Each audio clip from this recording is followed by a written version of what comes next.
এটা ছিল চাঁদ রাতের ভিডিও। ব্যাক টু ব্যাক ২ দিন আসলে ফজরের পর বাসায় গিয়ে দেন ৮টার দিকে ঘুমিয়ে, আর সেদিন সকালে ওঠার কোনো সাহস ছিল না। আমাদের উঠতে উঠতে ৩টা বেজে গেছিলো। দেন হচ্ছে আমরা বিকালে গেছি, অ্যান্ড যেয়ে দেখি সকালেই আমার শ্বশুর সব গরু গোসল করে রেখে দিছে, আর নিচে হচ্ছে বাচ্চা ২টা খেলতেছিল। তো এদিকে হচ্ছে আমার শ্বশুর আমাদেরকে চিপস এনে দিছে, আমরা নিচে বসে গরু দেখতেছিলাম আর চিপস খাচ্ছিলাম। এরপর হচ্ছে আমরা গেছিলাম একটু আমাদের ফুপু শাশুড়ির বাসার নিচে, উনিও গরু আনছে। তো বাসাটা আমাদের বাসার পাশেই। তো যে দেখি তার আঙ্কেলও গরু আনছে, অ্যান্ড গরুটা অনেক সুন্দর ছিল মাশাল্লাহ। গরু দেখে আমরা আবার বাসার ভিতরে গেলাম। এদিকে পায়েল আর তোহা মিলে ২ বাচ্চাকে নিয়ে ঘুরতে গেছিল। ওরা হচ্ছে গরু দেখতে বের হয়েছে রিক্সা দিয়ে। তো এদিকে আমি আবার হচ্ছে সব গরুকে আদর করতেছিলাম। আমার কাছে ভাবতেই খারাপ লাগতেছিল যে আগামীকালকে সবগুলাকেই আসলে কোরবানি দেওয়া হবে। তো এই জিনিসটা ভাবলেই অনেক বেশি খারাপ লাগে। তো এর জন্য আমি হচ্ছে সবগুলাকে এক এক করে হচ্ছে আদর করতেছিলাম। ওদেরকে দেখে আমার অনেক বেশি মায়া হচ্ছিল। আব্বুর এই ছোট গরুটা অনেক বেশি চঞ্চল ছিল। মানে ও বাকি যতগুলা ছিল ৫টা, এর মধ্যে এইটা সবচেয়ে চঞ্চল। আমাদের ৫টা গরুর মধ্যে এইটার মতো চঞ্চল কোনোটাই ছিল না। এটা সব কয়টার সাথে গুতাগুতি করে, সব কয়টাকে হচ্ছে গিয়ে ডিস্টার্ব করে। আর এটা হচ্ছে আমার গরু, আগের ভিডিওতে তোমরা দেখছোই। এই গরুটা হচ্ছে সেদিন খাওয়া দাওয়া একদম ছেড়ে দিয়েছে। নিয়ে আসার পর হচ্ছে ভোরে যে খাওয়াইছি, এরপরে আর কিছুই খায় নাই। আমাদের বেসিক্যালি ঈদের পরের দিন দেওয়ার কথা ছিল, বাট খাওয়া দাওয়া না করাতে আমরা ভাবছি ওকে আর কষ্ট না দিই, এর জন্য ঈদের দিন সকালে সব গরুর সাথে এটাও হচ্ছে আমরা কোরবানি দিয়ে দিছি।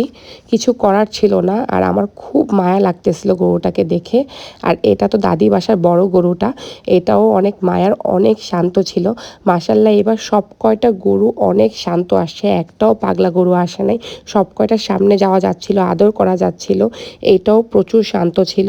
দেন এটা হচ্ছে দাদি বাসার ছোট গরু, এটাও মাশাল্লাহ অনেক সুন্দর ছিল, অনেক শান্ত ছিল, অ্যান্ড অনেক মায়ারও ছিল। এই সবগুলো গরুই আসলে খাচ্ছিল, কিন্তু আমার গরুটা আসলে খাওয়া দাওয়া ছেড়ে দিছিল। একে খাওয়ানোর জন্য আমরা অনেক প্রসেস অ্যাপ্লাই করছি, কাঁচা ভুসি থেকে শুরু করে সব কিছু খাওয়াইছি। সব কিছুই একটু করে মুখে দেয়, দেন আর খায় না। মানে ১-২ লোকমা আমরা যেটা বলি আমরা মানুষরা খাই, ওরা হচ্ছে ১-২ পাতা খায়, দেন আর খায় না। এদিকে বাসার থেকে মার আনায় আমার হাজব্যান্ড ভুসি বানাচ্ছিল ওকে খাওয়ানোর জন্য, তাও ওইটাও খায় নাই। দেন হচ্ছে ওকে স্যালাইন খাওয়াইছি, খাওয়ায় হচ্ছে আমরা বের হয়ে গেছি, কারণ আমি যাব কামরাঙ্গীরচরে, আমার সব চাচারা গরু নিয়ে আসছে। তো ও গরুগুলোও দেখতে যাব। এই ২টা হচ্ছে আমার চান বাবার গরু। তো ওনার গরুগুলো হচ্ছে ফার্ম থেকে নিয়েছিল মাশাআল্লাহ, অনেক সুন্দর। আর ওইটা ছিল হচ্ছে আমার ফুপ্পির গরু, ফুপ্পিরটা হচ্ছে হাজারীবাগ হাট থেকে নিয়েছিল। এটাই ভালো। গরু তো সুন্দর। আপনি গত ভালো যে কোনে গরু এই আমাদের গ্রামটা আছে না, আমাদের গ্রামের পাশে এক ইউনিট আর কি, বুঝছো, একদম পাশে গ্রাম।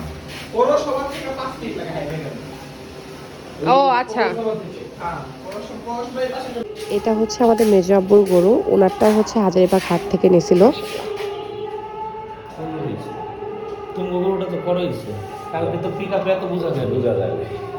দেন চলে গেছি হচ্ছে ইসলামবাগে, আমার বড় আব্বুও গরু কিনছে। সবাই আমরা হচ্ছে চাঁদ রাতের আগের দিন কিনে ফেলছি। আমরা ভাবছিলাম আমরা হয়তো পাবো না, কিন্তু আমাদেরও আল্লাহর রহমতে চাঁদ রাতের আগের দিনই আনা হয়ে গেছে।